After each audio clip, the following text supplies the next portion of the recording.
Buongiorno, everybody. How are you all today?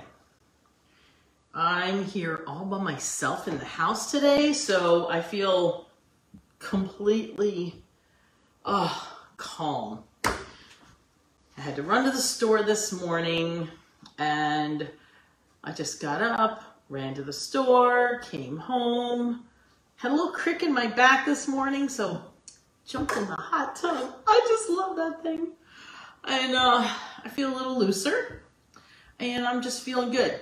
So, waiting for a minute.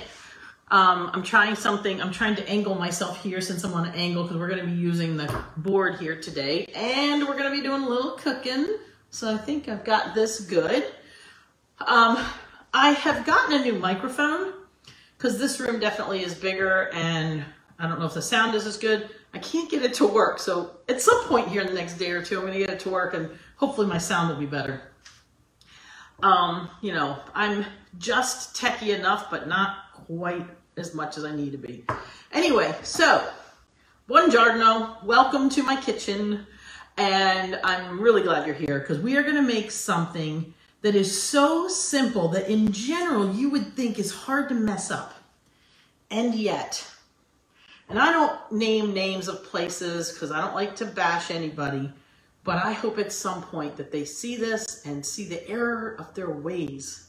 Okay, I went to a restaurant and I ordered, you know, when people tell me an Italian restaurant is good, I question, but I say, okay, let's try it. So I went out and I had, not only was it the worst chicken piccata I've ever had, it was probably the worst meal I've ever had in a restaurant, which is really sad because chicken piccata is such a simple dish. Yesterday, I went to a place here nearby, 10 minutes from my house, called, what's it called? No, I just went blank on what it's called. It's a little organic market and restaurant and Good Earth Market. I think that's what it is. And I was looking for an organic farm and I found them instead. But I'm telling you, I had this little simple sandwich. It was a hot turkey and Gruyere cheese, and it was melted and parts of the cheese, like obviously fried on the side, so it was crispy and had just flavor. Little teeny bit of slaw inside and a little teeny bit of hot pepper, just enough to warm your mouth. So it was like 4 ingredients. It was so good. Again, it was on sourdough bread, like toasted. Oh, so nice. Thing is, that's a perfect example of how simple is good. Don't try to complicate something that's good. You know, I taught somebody how to make tomato sauce recently who had a recipe they were following, must have had 27 ingredients in it. I'm exaggerating a little. But anyway, and our base tomato sauce has, you know, 4 ingredients. Olive oil, garlic, good tomatoes, fresh basil. If you want to add a little bit of oregano or a little bit of something else, that's fine. But really, truly, those 4 ingredients are the best base. So chicken piccata is chicken. Is going to dredge it in a little flour because that helps you make your sauce. Lemon.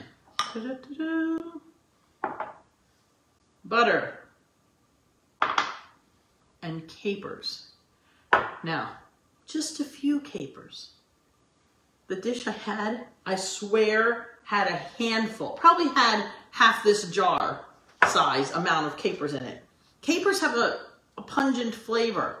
It's not crazy strong, but if you use a whole lot of them, it is. So anyway, let's get started. I'm going to get my chicken out. Hold on. You know, it's funny. So I'm sitting here getting all my stuff ready. I'm like, okay, white wine, lemon, butter. Oh, don't forget the white wine. And I leave the chicken in the refrigerator. Anyway, okay.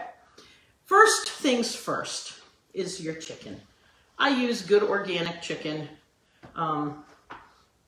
They shouldn't be these breasts that are this big because they probably were pumped up with lots of hormones and we don't need that. You want to make sure your knife is sharp because the key to a good piccata is the chicken being nice and thin. At least this is the way I was taught and it's the way I like to teach it. So I've got these chicken breasts here that are already pretty cleaned off, but I still make sure I get these. I'm funny about chicken fat. So I just take these little corners off And I think other times here on the show, I've shown you how I cut the chicken, but I'm gonna do it again. So we have a nice clean, I patted them dry chicken breast. I always like to just give them a quick rinse because, you know, who knows what's, who's touched it, even if it is organic. Hopefully they didn't, you know, scratch their heads.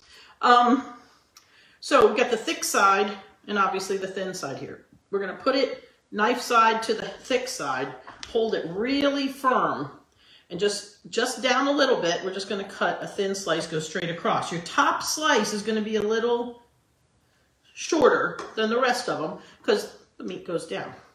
And then we've got this nice slice.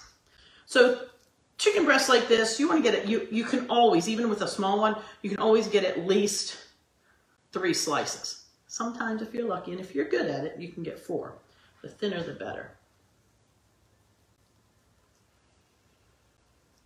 When you get to the end over here, you can feel it. Don't worry about your hand. You're not going to cut yourself. But you can feel the knife under the palm of your hand, and you can see if it's going. You can feel. If you start paying attention, I can do this with my eyes closed.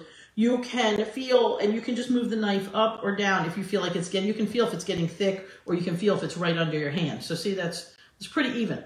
This takes practice. I'm not going to tell you it's easy, but it's not hard. So just...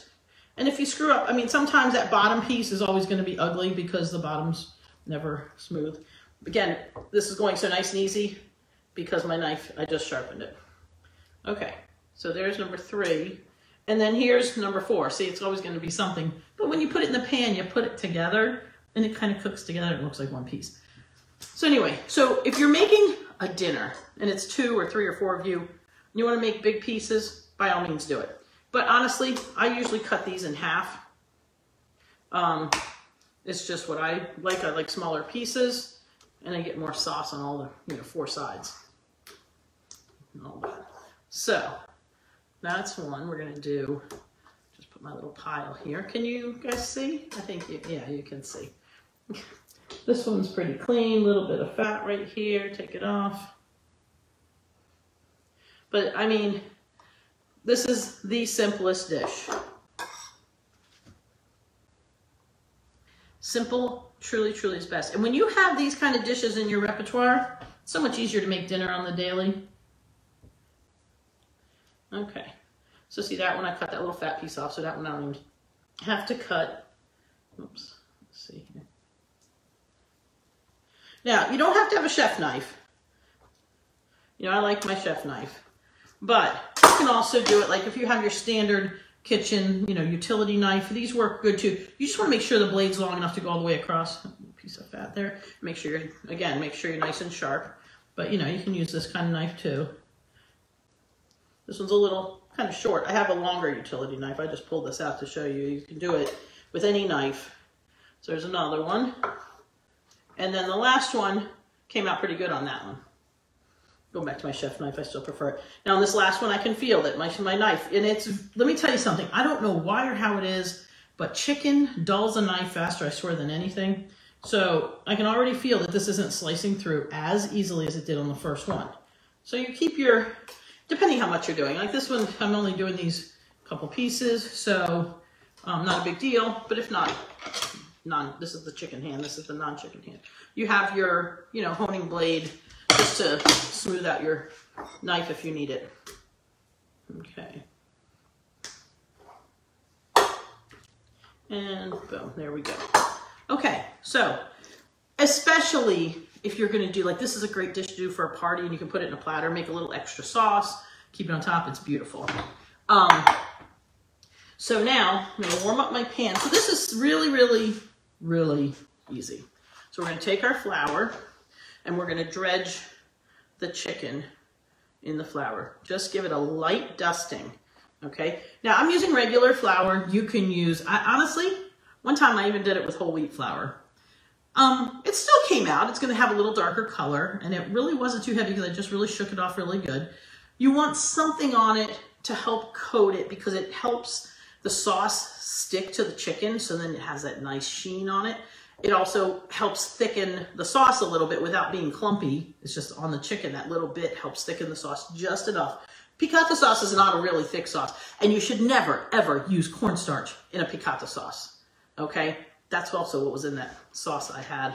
Oh, it was terrible. All right, I'm gonna turn my pan on, get it warm. Always start with a nice warm pan, never start cold. And today I'm gonna use a little bit of sunflower oil because sunflower oil is very light and I don't want strong flavors in this because I want the lemon and the wine to shine. It's so good.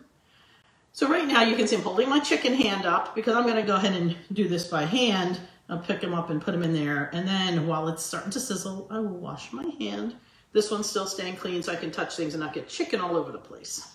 So, this is my good Italian da terra cucina pan, my non-stick, which somehow is getting nice and hot. Love it. Oh, really quick, today's the last day of Amazon Prime's like special deals, and I think you can get this pan with a little discount. So, if you order one through Amazon, but send me a message that you did so I can send it to them and, you know, we get a little credit for that. Unless you can put a note in it, I don't know. Okay, we're putting in just a little oil. We're gonna coat the bottom of the pan. When the pan's hot, the oil spreads around nice and easy. Okay, I like to get it all the way up the sides a little bit because, you know, pushes over a little. All right, I don't want a really hot pan. I just always put it on high for a minute just to get the pan nice and hot. Now I'm gonna put this on like medium. Just enough for it to sizzle. Let's test it out. Ah, I hear a little sizzle. Just a little sizzle, it's very nice. Okay, so we're gonna put some chicken in here. Never overcrowd your pan. As much as you want to throw in as much as possible. Now, if you're just two of you, you can do one pan worth, you know, two chicken breasts is enough for 2 people's dinner because you have these pieces. You put it on a plate with some, you know, have it as your second course. It's beautiful and yummy and refreshing plus it's lemony. Okay. I may have not put quite enough oil in there. I really put just a little. It's looking pretty good. You want to make sure it cooks enough. If you take it, if you go to turn it too soon, everything sticks. But if you let it cook just long enough, it makes that little crust underneath and it comes up without pulling the flour off. There you go. So what you want to watch for is you don't want to turn this over a bunch of times. I don't know if you can see, but the edges of the chicken, you know, start to cook and it gets white and the pink starts to shrink into the middle. That's when you want to turn them. You want to make sure that it's starting to cook. That way it's, you know, more than half cooked on the one side. So when you turn it over, you're sure it's cooked. In the meantime, it's so thin, you don't have to worry about that. So turn these over. Just a hint. Still mostly white, but just a hint of gold. Now, if you're making a bunch of these, more than one pan's worth, like I'm going to do right now. Actually, you know what? I'm going to just do this one pan worth and make the sauce and show you. And I'll finish the rest of it later. I'm going to show you how to do a whole dinner's worth. And look at me. What a slob. I left my kitchen cabinet open. Go figure. Okay. I'm going to let these cook because you know what? If you're just doing this, so this is probably here, not quite one whole chicken breast that's in here. It's one, two. It's probably 3/4 of a chicken breast of the pieces I took. So most of the time, unless you're cooking just for you, you're gonna make maybe 2, you know, batches, so to speak. So you're gonna take them out. These are done. See, look how cute they are. These are great for parties. Put them in a chafing dish and let them stay warm. Okay. I'm going to put a smidge more oil in. Again, just the same amount. It was just right. Now the pan's hot. It's spread around real quick. And we're going to do another batch. See how easy this is? Just a little bit of flour. Just enough to lightly coat it. We're not like we're not egging and flouring. That's a whole different dish. So, really, truly, simple is best. Okay. This is cooking up nice. These first ones can get turned over already. And again, the whiter and lighter colored they are, but fully cooked is really the best. It's the most tender. You don't want to overcook it. But I will tell you this. When you slice the chicken the way we just did, it's never dry. Ever. I don't know what it is, because in theory you could dry out a skinny piece as much as a fat piece. But for some reason, when you have a thick piece of chicken, kind of like the piece of chicken I had in that bad chicken piccata, was too thick. It's just always moist. And even if it's quote unquote dry, it's still moist because it's so thin and it's got the sauce all the way around. You get more sauce, which is what you live for. Okay, almost done. Whenever you're doing the flour, you always do just a little bit at a time. So if you need a little more, you can add it, but you're throwing this flour away. Or you can put it in a container and cover it, put it in the fridge. If you're going to use it the next day or two, maybe, then I would reuse it if I'm using it for more chicken and it's going to get cooked. Otherwise, it goes in the garbage. So you never want to do too much because you're going to always throw away a little bit. Okay. These are beautiful, perfect. See, they're so light, barely tinged. This one corner, this one got a little gold on the side, but it's okay. It must be the hotter side. And if you're not even sure if these are 100% cooked, it's okay because we're going to put them back in the pan with the sauce. So another little bit. This actually still has a smidge left in there. Okay. And then these last ones. This is one of the ugly ones. We're just going to sit it in there. Move it over so it's kind of touching. It turns into one little fillet.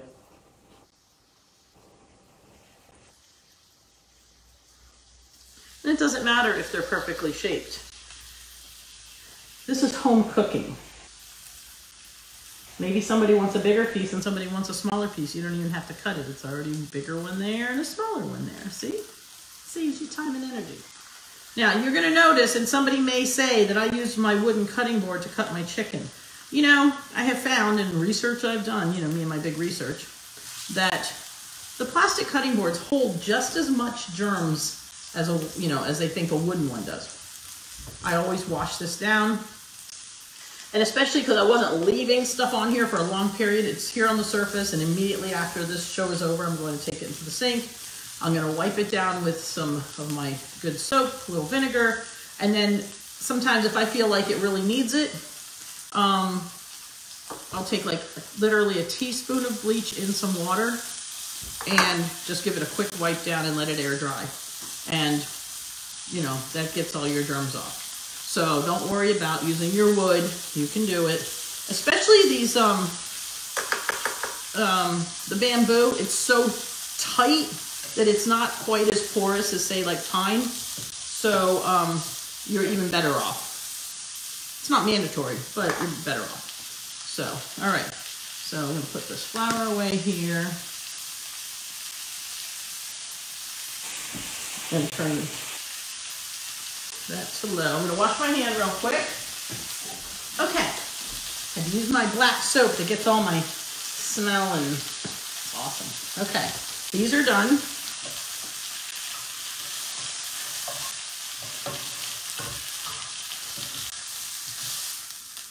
Okay.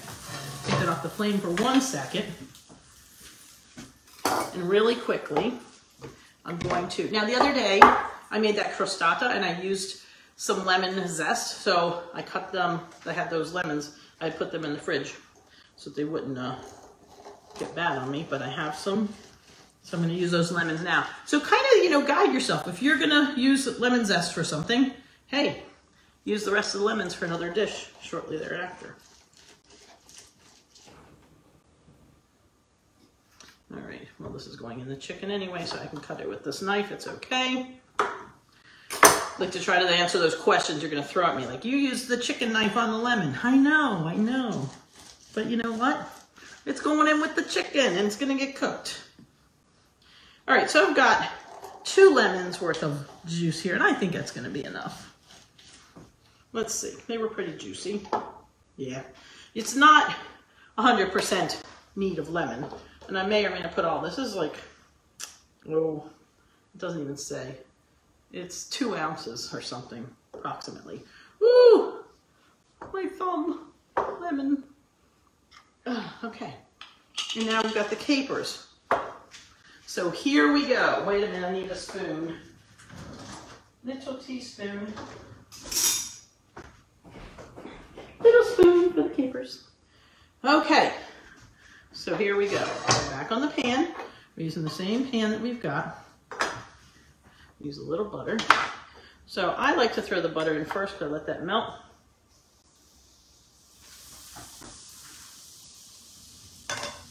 And now what we're going to do is we're going to throw the chicken back in here.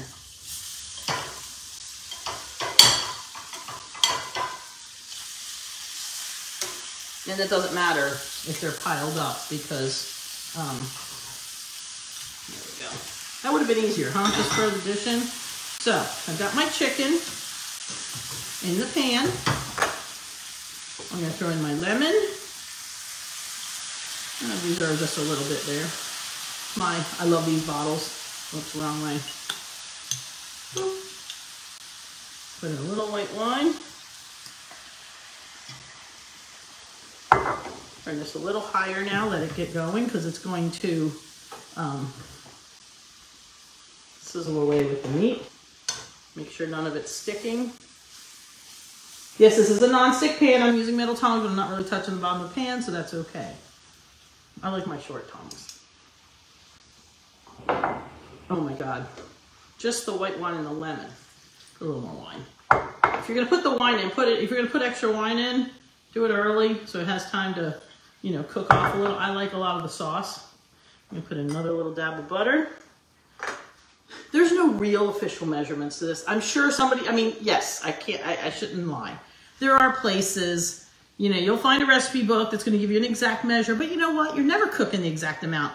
Oh, I'm gonna go out and buy for 2 chicken breasts. Well, what if I got 3? Or what if I got 5? 2, you can double to 4 or triple to 6, but you know, just throw in the wine. It is, let's see here. I'm gonna say it's not fully covered. Can you see? But it's, you know, I can squish them around, turn them over,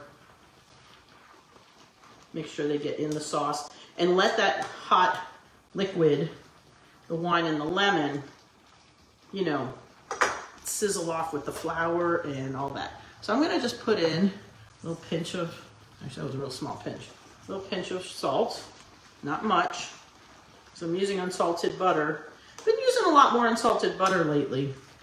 You know, we are spoiled with salted butter, and I think the only time I really need salted butter is on my toast.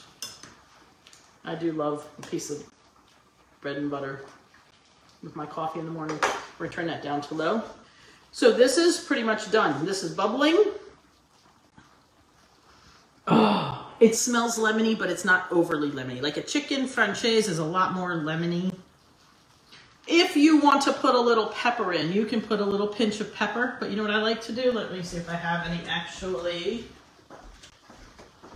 If you like pepper, you want to add a smidge of pepper to this. Add a smidge of white pepper. It doesn't change the color, you know, and I'm talking just a little bit.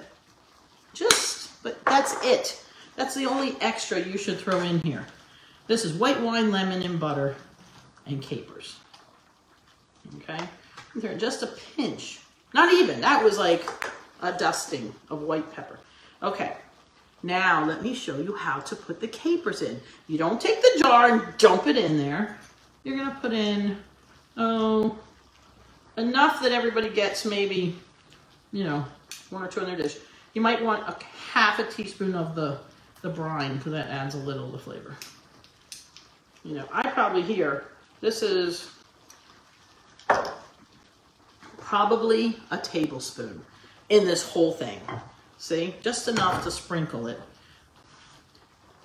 If you are a caper lover, put in one more little half a teaspoon. If you like eating them, you know, really love them. But this is just enough to flavor the sauce a little bit. Have a couple dots. But there's less in here than I had on my one serving. And this is easily 4 servings. 3 whole chicken breasts, you know, 3 to 4 servings. Those were good size. So that's it. So simple, so good.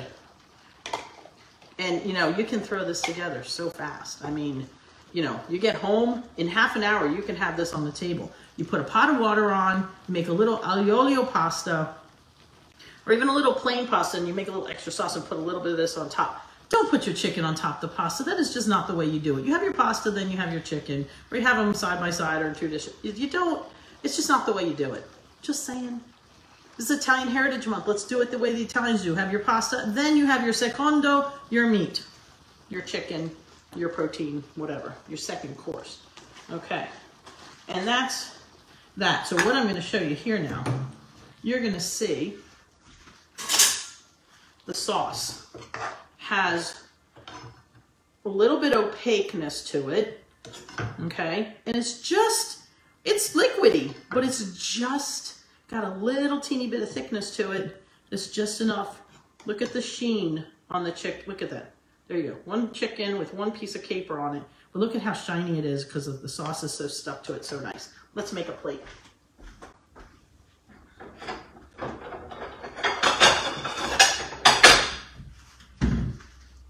I should have put it on my blue dish, but this is okay. So we're going to take a couple pieces out here. These are the kind of things I like doing because I can do them from start to finish for you.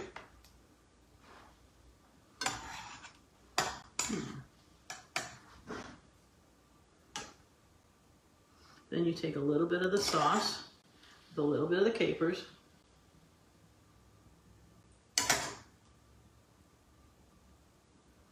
And that is what a dish of chicken piccata, there we go, can you see it? Should look like. Now, shall we taste it? I'm excited today. Because, you know, since I had that bad one, I'm going to push these aside. Actually, you know what? That's so pretty. I should take a picture of that. Nah, that's okay. I'll make another one. A little bit of sauce.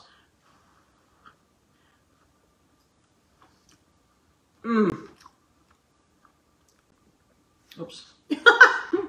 That's perfect. So I was going to take a taste, but you know, I think it needs another taste. Yum. My one little caper, I'm going to have it together.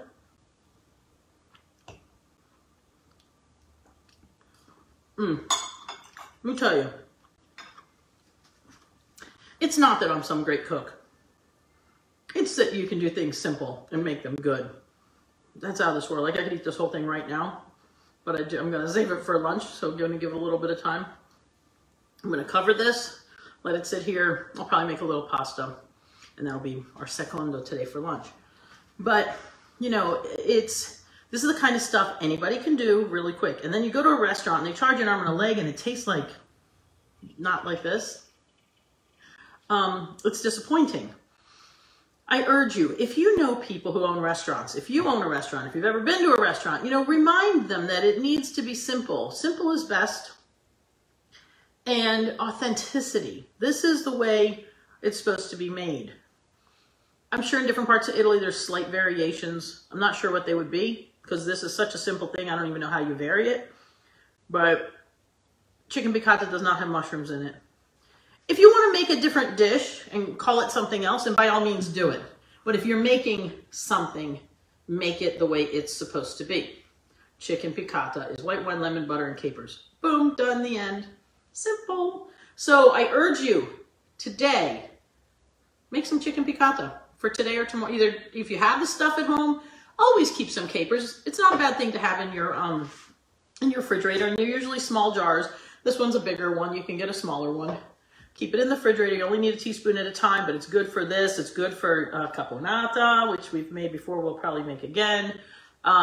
You know, so there's a few things that you can put capers in that are add a little pungency to a dish. But these are the kind of things, these are the staples that I always have. Always have lemons. You know, always have, you know, chicken or beef. You can put the same sauce on beef. It's pretty good. And on fish, oh, this is really good on fish too. And have a nice light fish dish with the piccata sauce. That's how I taught my kids how to eat fish, by putting my chicken sauces on some light, you know, white fishes that were, you know, similar shaped and a little bit firm, so that they didn't get, you know, they were a couple bites in before they realized it wasn't chicken, but they really liked it because the sauce was familiar. So these are, you know, not only simple things to bring to your table just because they taste good, but you can also use these sauces for tricking the kids into eating healthy stuff, you know? So that's how I taught my kids to eat fish, and all my kids eat fish. So there you go. Some shape, way, shape, or form. So this is always a really good sauce. So let's go sit down and chat for a minute. I've been so excited that some new people have been coming on to the show, so that's been kind of exciting. So anyway, so today I was actually on time, and that was kind of cool. Hello, Connie. Hi, Rita, and Lou, and Gary. Okay, so question, what kind of wine do I use? I just buy like wine by the gallon, and that's what I usually keep, and I fill my bottle that I keep under the counter, under the stove, now under the stove because I have a counter under my stove, or cabinet under my stove. But I just keep, you know, a gallon of, you know, like a Chardonnay or a Chablis or a, you know, just an inexpensive. I don't get the stuff in a box, but I do get, you know, just a 3-liter, gallon bottle of, you know, Carlo Rossi, or my favorite is O-Picci. I love their house wine, their base wines, you know, in their 3-liter bottles. Oh, heck with this. Until I have to read something, I'm not going to use these. But anyway, so that's kind of it.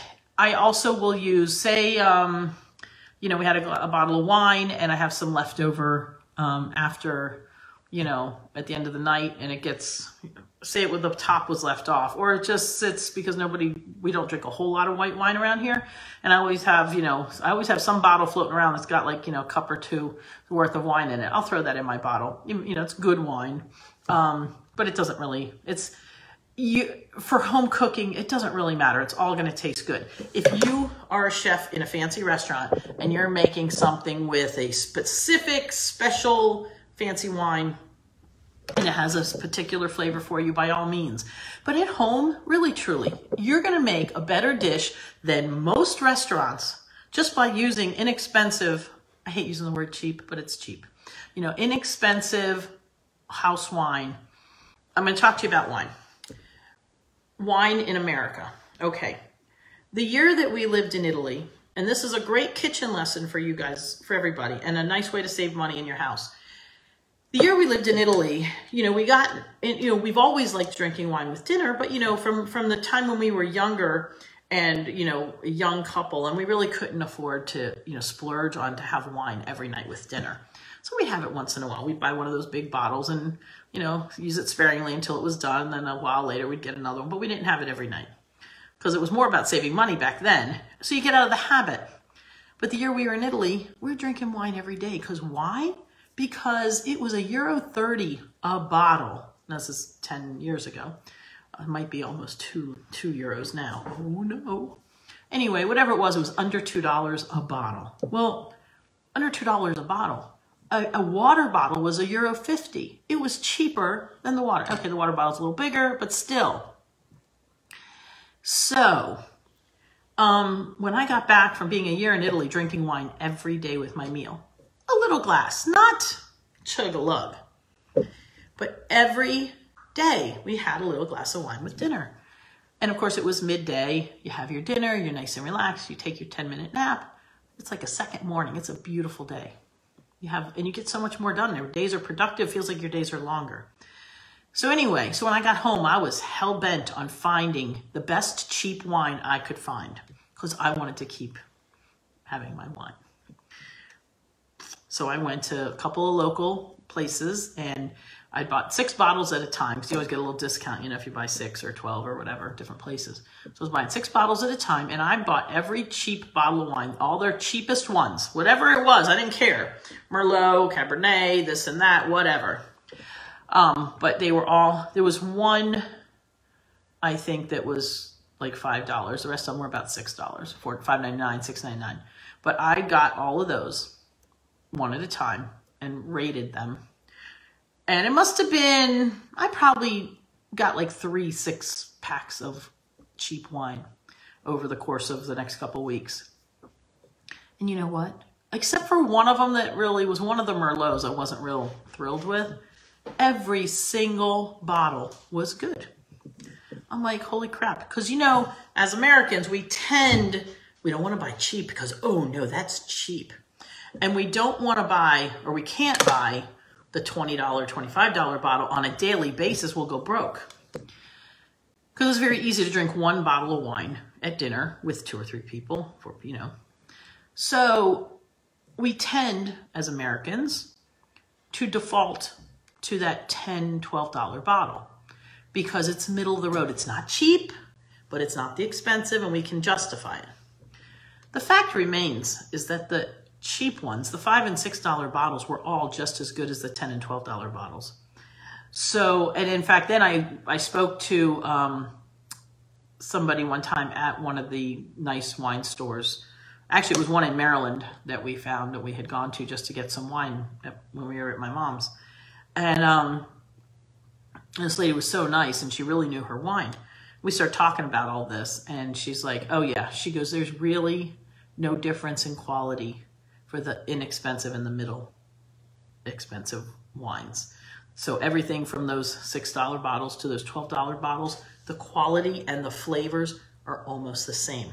Just find the one you like. So, no need to buy. You can buy that $20, $25, $30 bottle every now and then for a special occasion. And yes, you'll find the notes, the flavors, the whatever that you like, the dryness, the sweetness, whatever. And you save that for Christmas or for an anniversary or just a special date night. But on the daily, you know, in the end, we found that we're just as happy with that gallon of, you know, Carlo Rossi Burgundy, or which one do we have? Yeah, I think it's the Burgundy. I think you can see it behind me on the chair there. I've got the gallon sitting there. It's usually here on the floor next to my seat. This is Pat's seat usually. And he has the gallon right next to him, pours out of the gallon. But anyway, reminds me of my dad when we were kids. He always had the gallon of red by his seat. And then and every night, you know, he'd pour it. But if he ran out of wine, he's like, go get my wine. And we always hoped he would say the white, because the white was in the fridge, but the red was downstairs in the cellar. So anyway, he usually wanted red. So anyway, so it's really, really worth it to go out and find those inexpensive bottles that you like. If you want to have bottles, then go find some of the, you know, the liter bottles or the, whatever you call them, the 750 milliliter bottle. But also check out some of the gallon jugs, so to speak, not the box. The box, that's, you know, if you're going to make like a punch or a sangria or something, that's fine because you're mixing all kind of stuff with it, but get it in the glass bottle. And Carlo Rossi's really good. You know, it's a decent house. We call it the house wine, you know. O-Pee-Chee, if you're in New Jersey, I haven't found the O-Pee-Chee brand. It's like Carlo Rossi. It's a vineyard or company or whatever it is. But the O-Pee-Chee wines are good. They have one called Homemade, and it's there's the Homemade, which is a smidge sweeter, and then there's the they have a Burgundy also, which is a little less sweet. So we kind of flip-flop. We go back and forth. Not sickeningly sweet, but just in comparison. So anyway, find your inexpensive wine, and always keep a gallon of white wine under the counter for cooking. And I always have the red wine handy. I always have Marsala wine. These are staples that you always want to keep around an Italian kitchen, you know? So, let's see. let's see if there's any other questions. We had a nice chat about wine. Oh, thank you, Lynn. I'm glad I'm back too. See, there you go. Someone agreeing with me, Denise, on the cutting boards. And yeah, I love chicken piccata too. That's why I made it. Hey, Joey, if you're still there. And if you're watching and you've never been on here before, please say hello so I can remember this. Aw, thanks. Thanks for time.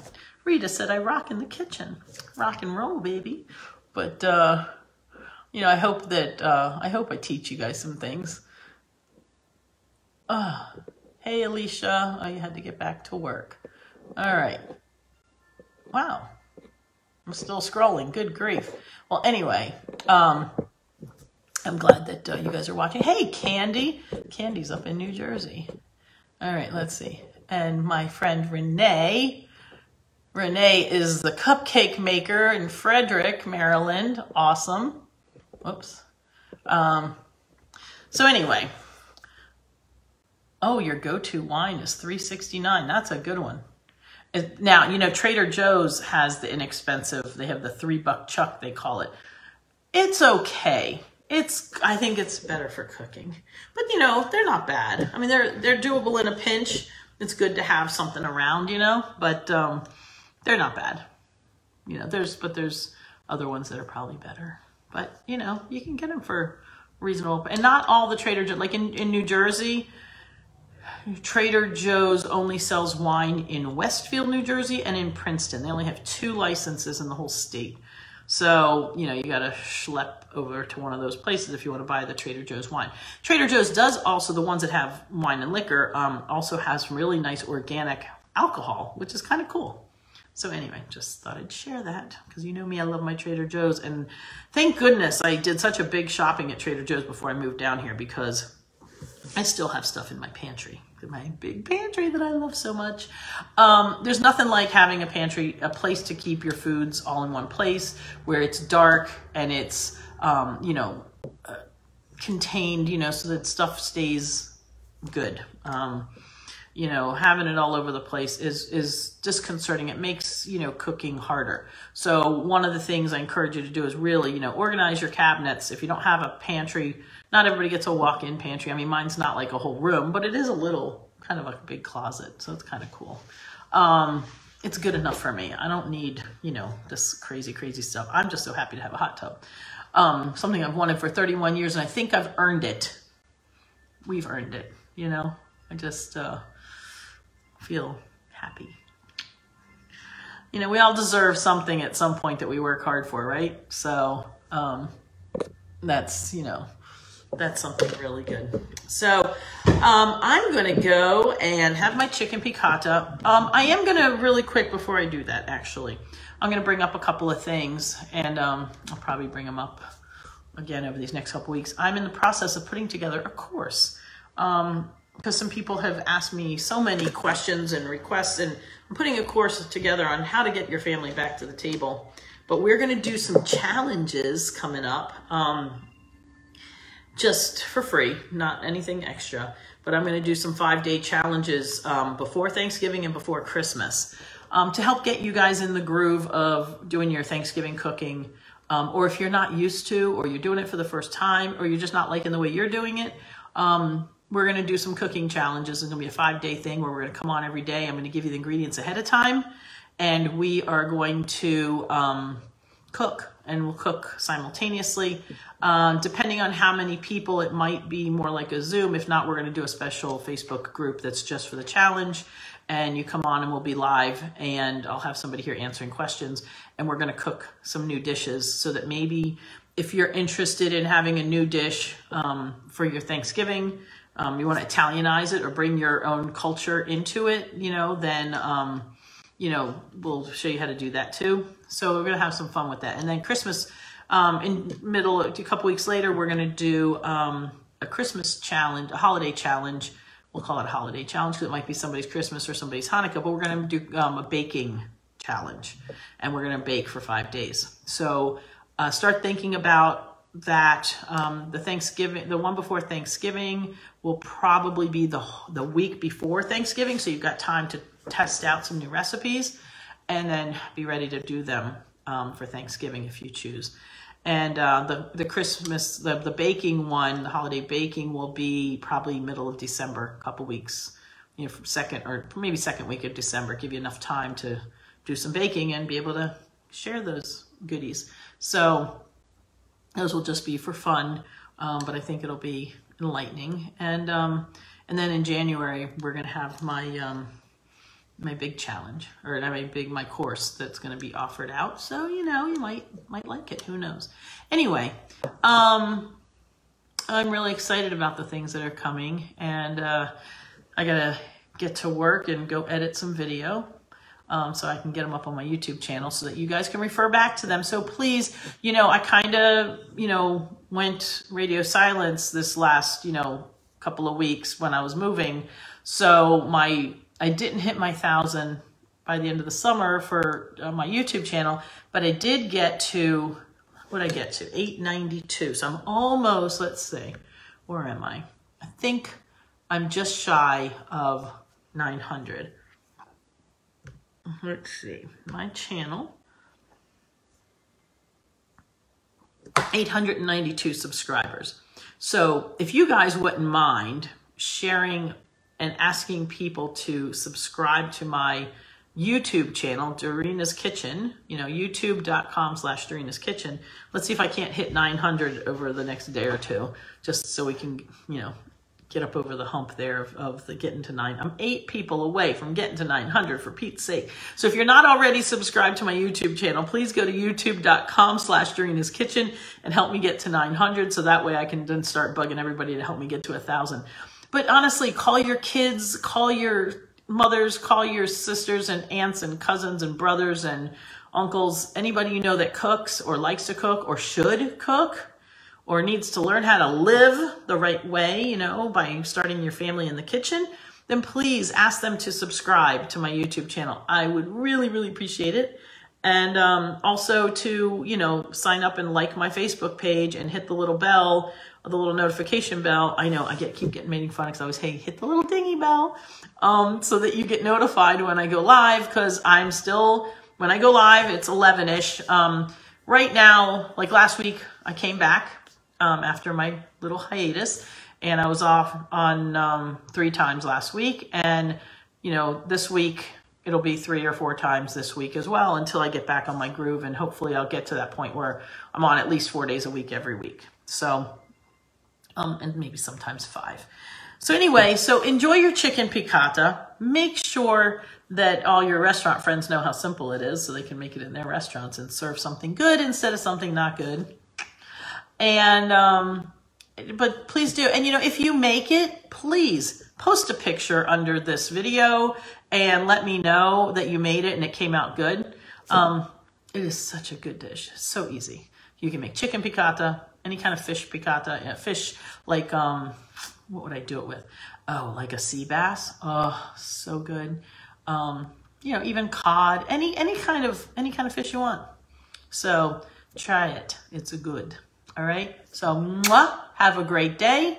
Don't forget to subscribe to my YouTube channel, like my page, share it, share it, share it. We got to get this back to the table movement out there to everybody. Okay. Have a good day. I'll see you soon. Bye.